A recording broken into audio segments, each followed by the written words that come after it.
My name is Lauren Harper. I am 35 years old, a lieutenant in the United States Air Force, and for the last 10 months I have been stationed at an airbase in Qatar.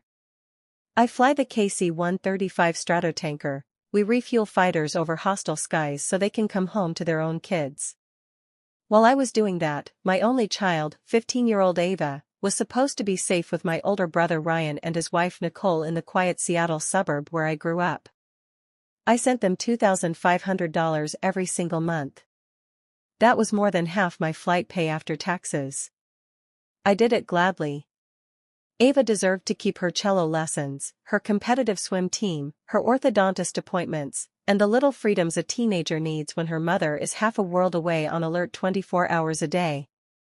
The day I landed back at Joint Base Lewis McChord, all I could think about was wrapping my arms around my daughter. Ryan met me at arrivals wearing the same easy grin he's had since we were kids. Nicole stayed home with Ava, who had a swim meet that afternoon. Ryan said Ava wanted to finish the meet before the surprise, and I swallowed the ache because it sounded like something my fiercely independent girl would insist on. When I finally walked through the front door of the house I grew up in, Ava came barreling down the hallway in her team parka, hair still damp from the pool, eyes shining. She smelled like chlorine and home. I held her so long my arms went numb. That night we ordered pizza and sat on the living room floor like we always had, talking until 2 in the morning. She told me about school, about making varsity as a freshman, about a boy named Mateo who made her laugh, and how she'd placed third in the 200-meter butterfly at regionals. I asked, casual as I could, whether the money I'd been sending had covered everything she needed. Ava gave me a funny look. "What money, Mom?" The room tilted. Ryan was joking, right? The $2,500 a month I wired to Uncle Ryan's account the day I deployed. $22,500 in total. Ava blinked.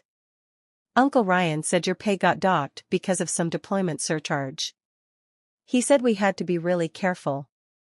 That's why I got a job at the movie theater. I looked across the room. Ryan was in the kitchen pouring himself another whiskey. Nicole suddenly became fascinated by her phone. The brand new leather sectional we were sitting on gleamed under the recessed lighting that definitely had not existed 10 months earlier.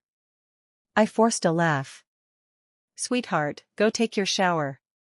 I'll handle this." The moment Ava's footsteps faded upstairs, I turned to my brother. "Ryan. Where's the money?" He didn't even try to lie well. He sighed like was the one being unreasonable and said, "Things came up, Lore. The roof, Nicole's medical stuff, Ava's activities are insane these days." I pulled out my phone, opened the banking app, and turned the screen toward him. 10 transfers of $2,500 each. Every one marked, "For Ava, Harper." His face went the color of wet ash. That night I slept in Ava's room on an air mattress because she begged me not to leave yet. She fell asleep clutching my hand like she was 6 again. I lay awake listening to her breathe and making a silent promise that no one would ever make my daughter feel like a burden again. The next morning I asked Ava, gently, to tell me everything. She did. She told me how Uncle Ryan sat her down the week I left and explained that Mom's pay was mostly going to the war effort and that they'd have to tighten belts. How she started working Fridays, Saturdays, and Sundays at the Cineplex because swim team fees went up and her retainer adjustments weren't cheap. How she gave up private cello lessons and started teaching herself from YouTube. How she sold the MacBook I bought her for 8th grade graduation to pay for new goggles and a racing suit. How she stopped asking for anything extra because every time she did, Aunt Nicole would sigh and say, "Honey, we're all sacrificing while your mom is over there." She told me all this in the quiet, matter-of-fact voice of a child who had already decided the world was unfair and was determined to shoulder her share without complaint. I recorded none of it. I just held her while she cried the tears she'd been too proud to shed for 10 months. Then I went to work. First, I took Ava shopping.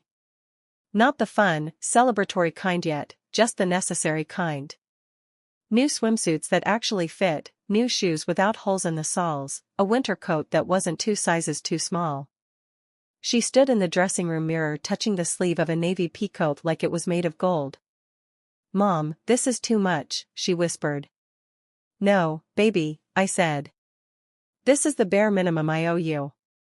While she was at swim practice the next day, I built the case. Bank records printed in color. Screenshots of the Zelle transfers labeled Ava Care. Photos of the new Tesla Model Y in the garage. Photos of the quartz countertops that replaced Mom's old laminate. Photos of Nicole's new Louis Vuitton bag still with the tag dangling. A statement from Ava's orthodontist showing missed payments and a final notice.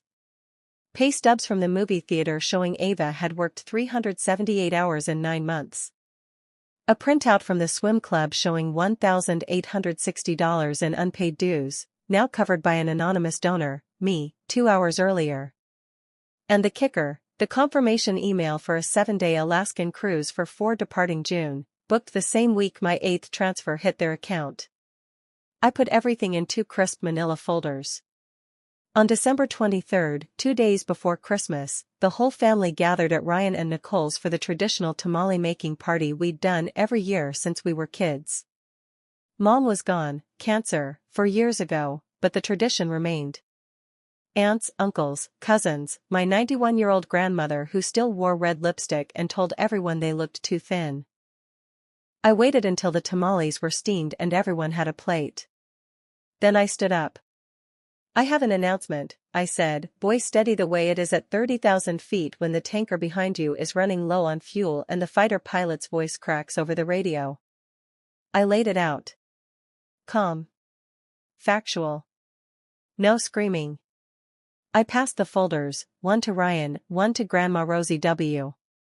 Ho has buried 2 husbands and raised 6 children and does not tolerate bullshit.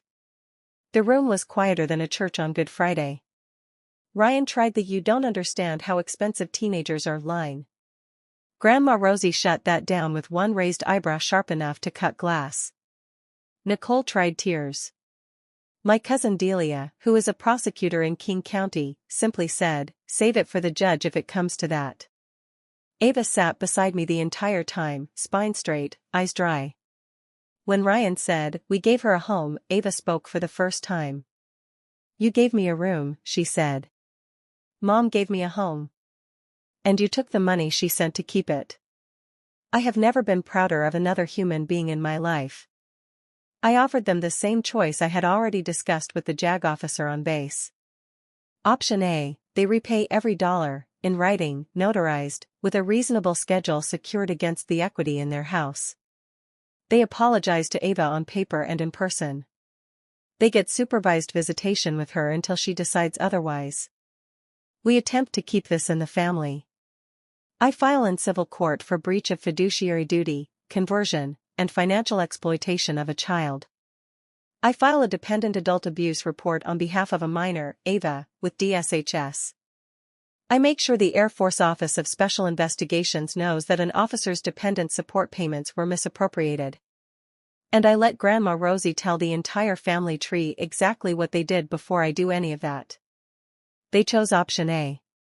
By New Year's Eve they had refinanced the house, sold the Tesla, returned the cruise deposit, and wired the first $12,000 into a new account in Ava's name only. The rest is on a 5-year note at 4% interest.